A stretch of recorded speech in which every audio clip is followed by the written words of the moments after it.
Welcome to this week's episode of Primetime Football. I'm your host, Sam Moko. And I'm Ben Smith. On this week's show, we take a look at the events that took place in this weekend's Premier League action. Ben? Let's get right into it. Two matches that stood out to me this weekend were the Tottenham, Southampton, and Chelsea Man United scores. Both Chelsea and Tottenham won 1-0. Late goals by both teams. What do you make of Chelsea's narrow escape?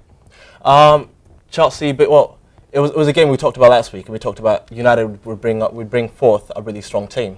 Yes. And they kind of sort of did that, which they featured Robin van Persie, but in terms of the defense, the defenders were kind of more players from the youth system. Yes. And we talked about this being a must win for Chelsea, who were fighting for the top four finish. And the first half was a bit, I'd like to say, drowsy because there was not enough action.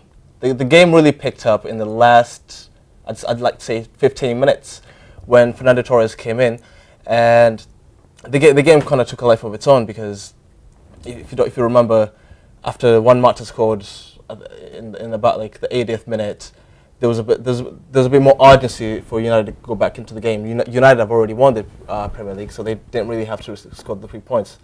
But what did you take of it? Well, it was an odd game, definitely, because, like you said, I thought that they would sit more players. Van Persie started. They brought in Wayne Rooney later in the game. But, this was a game where both teams were playing conservative. Neither team wanted to give up the goal, obviously, and it seemed like both were playing for a draw for the most part until really the last 20 minutes, like you said, when they started to open it up a little bit. And the Philip Jones own goal wasn't credited towards Juan Mata, but he definitely ripped it in the box. What did you make of the David Luiz yellow card? I'm not sure. Well, actually, he kind of infringed on a player, and then Rafael reacted, and through the reaction, he got a red card. A lot of players or a lot of officials call him out being a cheat because you can clearly see in the video David Luiz smiling because he knows what he's done. He instigated the whole thing. Yeah. But that's just smart play. I mean, these players shouldn't be so instigated by small things like that, especially in a game where it's such a tight game, such a close game. Bad mistake. Right. The other game that took place over the weekend was the Tottenham versus Southampton matchup. What did you make of that matchup? Well, great game, and I know that you were rooting pretty hard for Southampton, but Tottenham did eventually get the win. So it puts them in place to maybe get the 4th spot for maybe Champions League or something like that. But it's funny that Arsenal keeper Chesney said that Tottenham wasn't good enough to play for the top 4 and be in the Premier League, or the Champions League rather.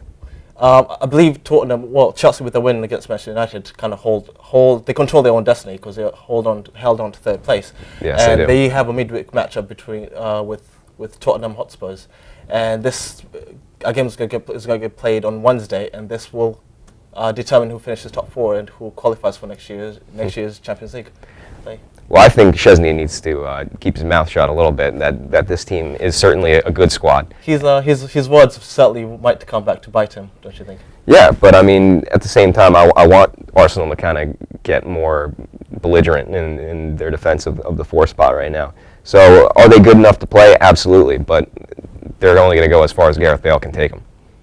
Oh, well, certainly something to see in the last 3 weeks of the Premier League. Now let's switch on to Champions League play. Were you surprised by the matchups that took place, or rather by the fact that Barcelona did not come back?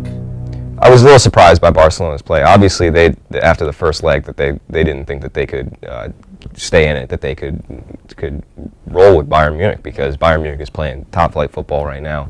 I was a little surprised that Real Madrid didn't complete the comeback. They certainly were close. They lost 4-3 on aggregate, mostly because they were blown out in the first leg 4-1 because of Lewandowski's 4 goals rather. The biggest surprise, you mentioned Barcelona again. The biggest surprise for me was the fact that Messi didn't feature in the game. They rested Messi, and if you're trying to come back from 4 goals down, he is arguably Barcelona's best attacker. He's a facilitator, and having him on the bench is the coach basically saying, yeah, we don't think we can come back in this game. We might as well rest him for the Well, there's your answer right there. Yeah, if they're trying to come back. Obviously, they didn't think that Messi was in good enough health where they could have. came back and even competed in the championship. So, yeah, it's a tough break for Barcelona, but at the same time, I mean, it's going to be a great final, regardless. Quick question. 3 weeks ago, or not even 3 weeks ago, 2 months ago, would you fathom that the Champions League final would be at Wembley and would feature 2 German sides? Well, I always knew it could have featured on all Bundesliga side, but I did think that the La Liga matchup was bound to happen, that fate had dictated that these two teams, the El Clasico game, be decided in the Champions League final. However, that being said, this is a great final still, because Borussia Dortmund is playing the best football that this club has ever played, and they can really challenge Bayern Munich for that top slot in the German Football League. So it'll be interesting. Who do you have winning the matchup? If I can picture on the spot. I like Bayern Munich. I mean, they're playing too well right now. They're fast. They're furious. I mean, this is a good squad. Karim Benzema. I expect Mario Gomez to get some goals, but that at the same flip of the coin, I mean, I like Borussia Dortmund. They play good defense. Lewandowski's playing the best football of his career. It's going to be a tight one. I can see it going like a 0-0 draw with penalty kicks, like England a couple of years ago. I have, in my opinion, I believe Borussia Dortmund will come in with a bit of a knack. They're going to have a chip on their shoulder. Yeah, they'll have a bit of a chip on their shoulder because Bayern Munich have already won the Bundesliga title, and they had to beat Borussia Dortmund to do it. Because Borussia Dortmund has second place in the. It's kind of like Italian Serie A soccer, where there's just power at the top. With Borussia Dortmund in the matchup, winning the Champions League final would be like it would be just one more punch back. It'd be a redemption game. Yes, definitely. It would. Yeah. A bit of a grudge match too. Let's look at the Europa Champions League play. Chelsea matched up against Basel. Benfica matched up against Fibonacci. Were you surprised by the matchup? Surprised? Absolutely not. These are the outcomes that had been predicted, that were expected, and honestly, it's going to be a great final.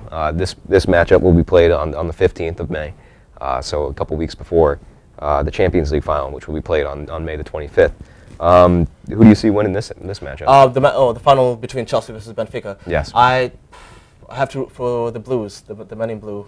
I just don't. A team featuring Fernando Torres, Denver Bar, Mata, Eden Hazard, Frank Lampard, who's on a resurgence right now. Well, you think that offense would be overwhelming for anybody, yes, but I mean, it hasn't been. They haven't been playing as well as they're capable of, and frankly, they don't match up well with a team like Benfica, who's a stout defensive team. Well, certainly a matchup to see in the near future. With that being said, that's all we have for you on this week's Primetime Football Show. Join us next week for more football. Hope to see you then.